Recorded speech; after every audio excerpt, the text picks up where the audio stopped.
Jared Rosenholtz here with CarBuzz.com, testing the 2018 Toyota Camry XSE, and I'm trying to answer one of life's biggest questions. When you're shopping in the midsize sedan category, is the Toyota Camry the instant go-to, or should you check out some of the many other available options in this category? Now, the Toyota Camry has been the standard bearer in this segment for a really long time. It has been the best seller. The Honda Accord has poked in there a couple of times, but really it's the Camry, it's the daddy, it's the one that everybody tries to benchmark when they try and come out with a new midsize sedan. I think that Toyota has gotten a little bit complacent because they know they're the best. They know that they produce the Camry and people will just buy it. And I think that has caused the Camry to be a little lackluster in the past few years. Now for 2018, this Camry is all new, and Toyota realized it can't get away with creating a lackluster product. The competition is catching up, and it is catching up fast. So Toyota knew that it would have to give its best attempt at a mid-size sedan in order to get people interested. But have they done it? Well, we're about to find out.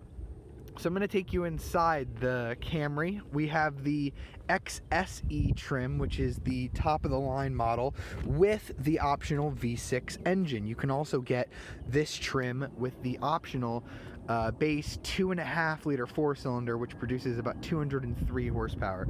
This is the much more powerful engine option, the 3.5 liter V6 with a massive 301 horsepower, which is very impressive in the segment.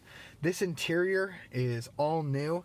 Over here we have Toyota's new Entune 3.0 entertainment system. So if I hit the starter button, we can see what that's like. We get a really nice opening screen, actually. I really like it with these dots. It almost looks like a runway or some stars. And then the system's going to fire up. Like most Japanese cars, I have to agree to a warning.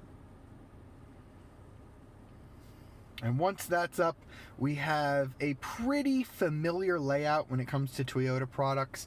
It hasn't changed too much, but everything is a lot more usable than it used to be. All of your touches are a lot more responsive. I like these buttons around the outside of it. Everything is quick. Everything is pinch and zoom. You can get to all of your controls very easily. It works very much like a smartphone, which I really like. Your climate controls are down here. They're about as simple as can be. Since we have one of the top trim Camrys, we have dual automatic climate control. So all of that is very straightforward. Toyota has always done a very good job of making car controls about as straightforward as they can be. Now, in the gauge cluster, everything is also very new. Since we have the XSE, we have these nice little red rings around the tachometer and speedometer. Gives it that nice sporty look. And I mentioned the XSE that we're sitting in is the top trim. Well, there's also an XLE trim, and the big difference between those is that the XSE is more of a sporty model, whereas the XLE is more for comfort.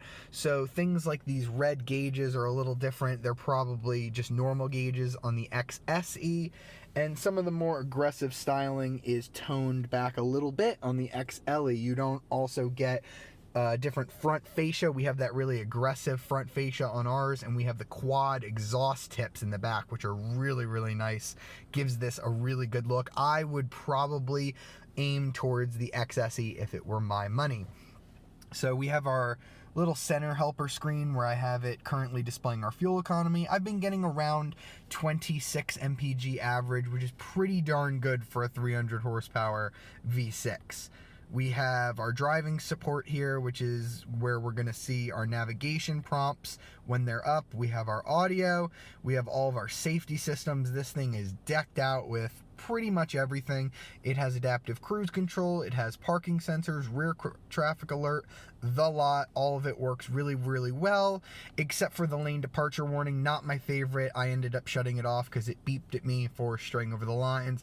A lot of systems do that, so don't take my word on that. I happen to be very particular with my lane departure systems. Now, one of the best things about this particular Camry, the fully loaded car, is that we have a backup camera and a 360-degree camera, so you can get into the spot perfectly. You can see right here, my car is perfectly within the lines, and it has another neat feature. If we come over here to this button right here, and I click it, we get sort of this 360-degree pan around of the camera of the car, which is pretty cool. You see, you know, the box is where the vehicle is, and then you see the wheels, and then it kind of zooms out and shows you where you are in relation to your surroundings. I really like it. I didn't find myself using that feature too much, but when you did put it in reverse, it was very handy to have the 360-degree camera. I really liked that. Over here we have a normal PRND shifter. You can also tap that over for S, which will put you into your manual change mode. We do have some paddles over here on the wheel, but they're plasticky, and you know, they don't do too much to control the transmission. They work fine, but I feel like a lot of owners are just going to ignore those and leave it in D. You do also have 3 driving modes, which can change the characteristics of the car. You have Eco, Normal, and Sport. I didn't find too much of a difference between using all 3 of those, so most people are probably just going to leave it in Normal. I noticed that Eco will actually stick, so that the next time you start up the car, you will be in Eco mode, whereas Sport mode, it will default back to Normal. You also have your hold, which is a nice feature where when you take your foot off the brake at a stop, it will hold the car there until you tap the gas, which is kind of nice if you're sitting in traffic and you don't feel like holding the brake the whole time. This dash layout is pretty darn good for a midsize sedan. You have some nice storage here. You have your 2 cup holders that you can put stuff in. You have your heated seat controls here. You have a pretty nice padded center console here with 2 USB ports and room for plenty of stuff. And then you have your QI wireless charger right here. So here's the button to turn that on. I didn't actually end up using it because my phone is not compatible with QI, but it does make a nice tray. You can set your phone there and then slide that back, and your phone will be able to sit up there fine, and you have room underneath to put more stuff. And then you have your typical aux and USBs, and your 12 volt as well right next to that. So you do have a good amount of storage in here. Everything is really well laid out. My one problem with this interior is that some of the materials are just not up to par, especially considering how far a lot of the Korean competitors have come with their interior quality. This center console just creaks a little bit, and it drove me a little crazy. It's very unlike Toyota to put together something that doesn't feel completely solid, so I was a little bit surprised at some of the interior trim. Most of the stuff you touch is really nice. This steering wheel is a nice soft, what feels like leather, and the leather seats are not bad at all. They're pretty comfortable, although the leather is a little bit firm for my tastes. And then another thing that really dresses up the interior of this model is our panoramic roof. So if I just tap this button here, it'll go all the way back. It does have a little segment in the middle, so it's not one pure piece of glass, which is a little bit upsetting, but it is really nice to have all of that air in the cabin. Just gives it a really nice airy feel. And I'm gonna shut that because it is hot here in Florida and we gotta stay out of the sun. In the back seat, there's really not going to be too much to show you. I tested this out with some of my larger friends to see how many people we could fit back here. We were able to sit 3. This is me sitting behind my own driving position. I have plenty of legroom here. There's really not much going on. You do have that glass roof when it's open, and you do get your own climate controls, and there is a very basic cup holder arrangement here. So really not too much going on back here. You can fit a third person in the middle, although there is a bump I'm not sure why, considering this is a front-wheel drive car, so it doesn't actually need any drivetrain components heading towards the back, which does impede legroom for the person sitting in the middle. You really would be a lot more comfortable only fitting 2 people back here. You can fit 3 in a pinch, and those 2 people will sit there very comfortably. In the trunk, we have some pretty good legroom as well. You know, we have some pretty good trunk room back here. It's pretty deep, although the pass-through is not as big as some other cars that I've tested. You have big intrusions for the wheel wells here that take up a little bit of space, but pulling down the seats is really easy. You just pull on these latches and those will drop right down. And I mentioned that we have the XSE, which is a little bit more sporty of a model. So we have that dual exhaust, which goes out to quad tips. It's not a true quad exhaust. And we have the optional 2-tone package, which costs $500 extra, but I think it looks really, really cool. You have that black roof design, which I think looks really, really good with the blue, and that also adds this awesome black spoiler back here. And then combine that with these 19-inch wheels. Yes, I said 19-inch wheels on a Toyota Camry. I know, it's a crazy world we live in.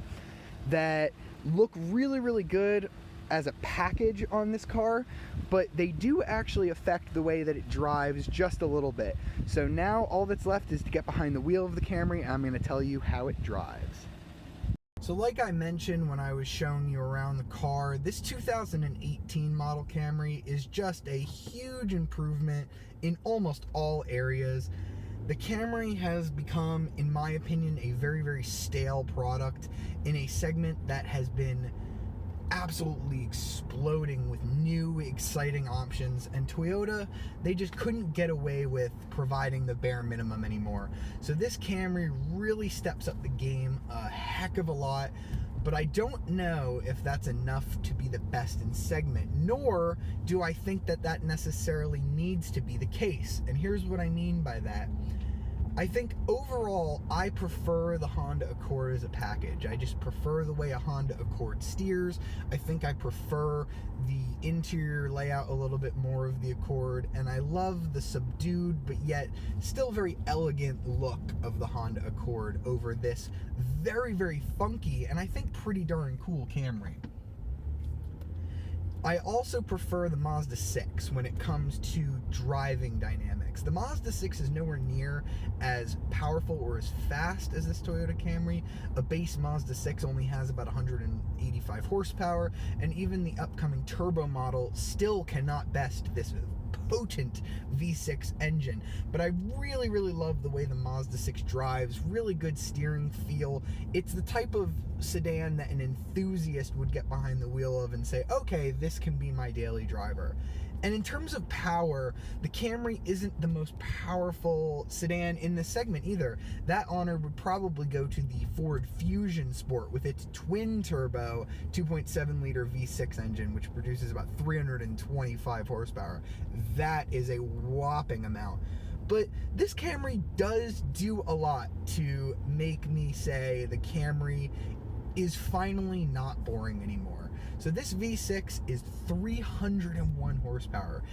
That's Mustang V8 territory from not too long ago. So when I think of 300 horsepower, I usually don't think of Camrys.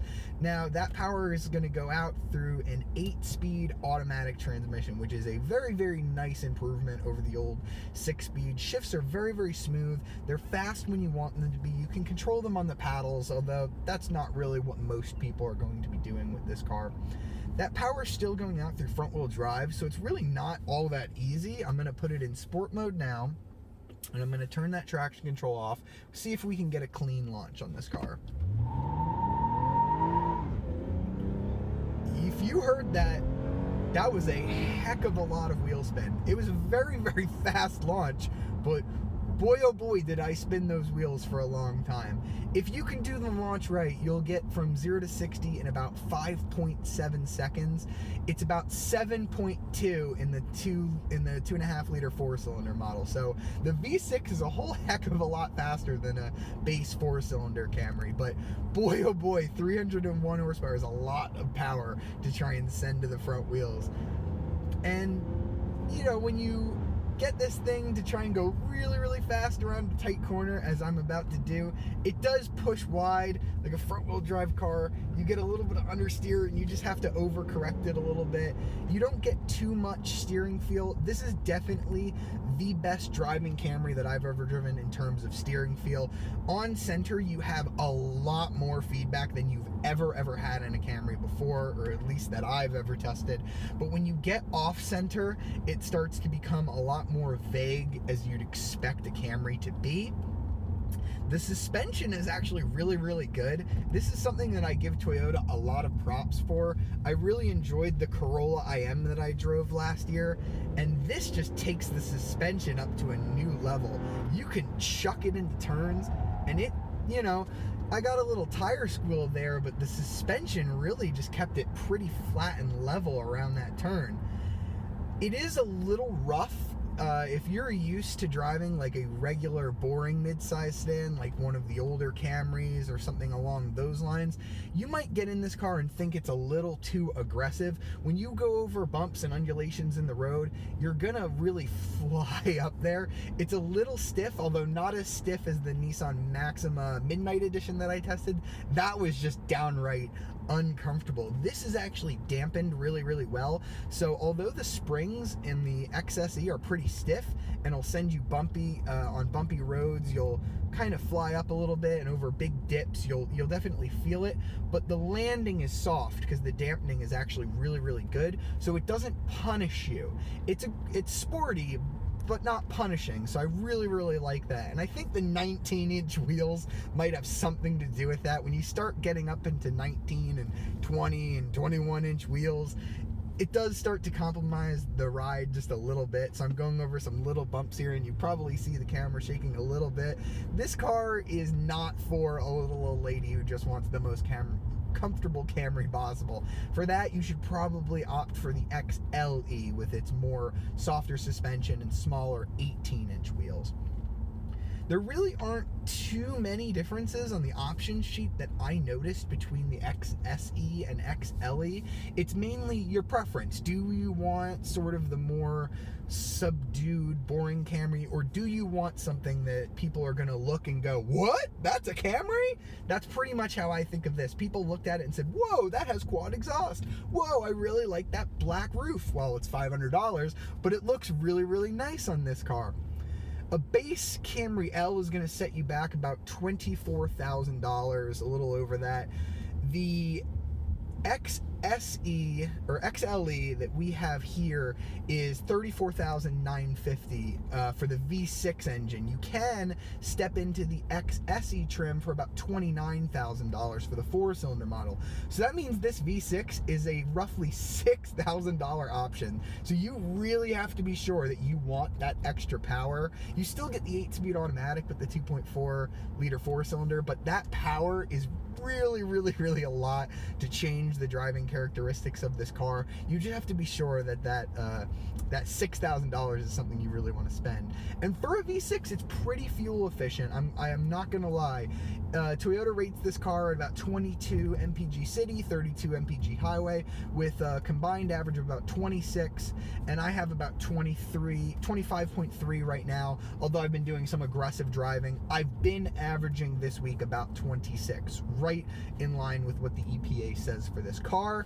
So that's really, really good. I don't know a lot of other 300 horsepower cars that are going to average you 26 mpg. We have a couple options on our XSE trim here.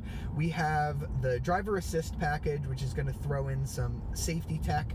We have the navigation system, which should be standard at this point. Come on, Toyota, for $940. There's no Apple CarPlay or Android Auto on this car. Toyota is going to be adding Apple CarPlay retroactively to some of its cars, so we'll see if this 2018 Camry maybe gets that in a software update. But for now, if you want navigation, you've got to pay Toyota nearly $1,000, which, come on, Toyota, just throw it in for free or give us Apple CarPlay and Android Auto at this point.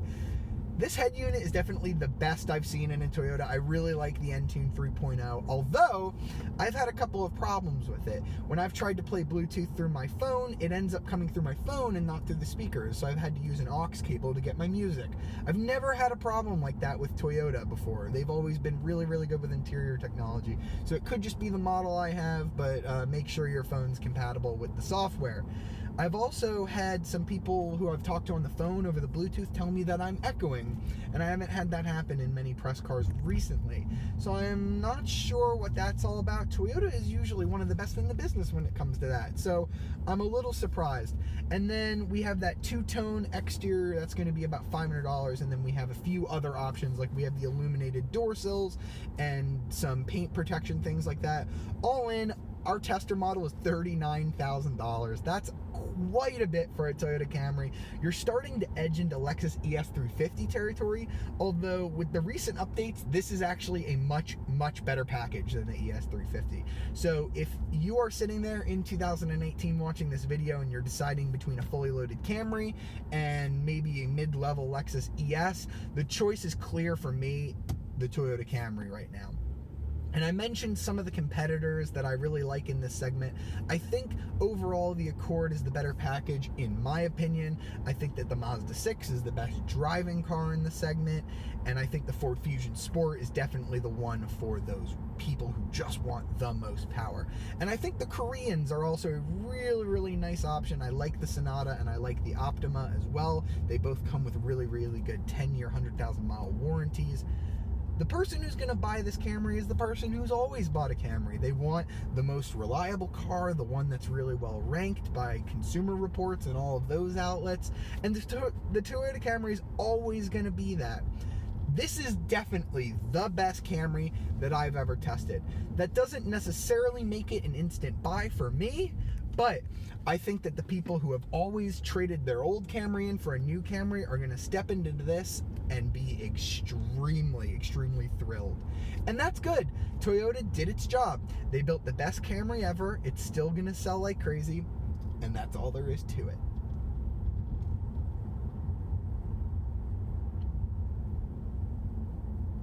If you like this video and you'd like to see more, subscribe to the CarBuzz YouTube channel and be sure to download our app on iOS and Android. Hope you enjoyed the video. We look forward to showing you our next car.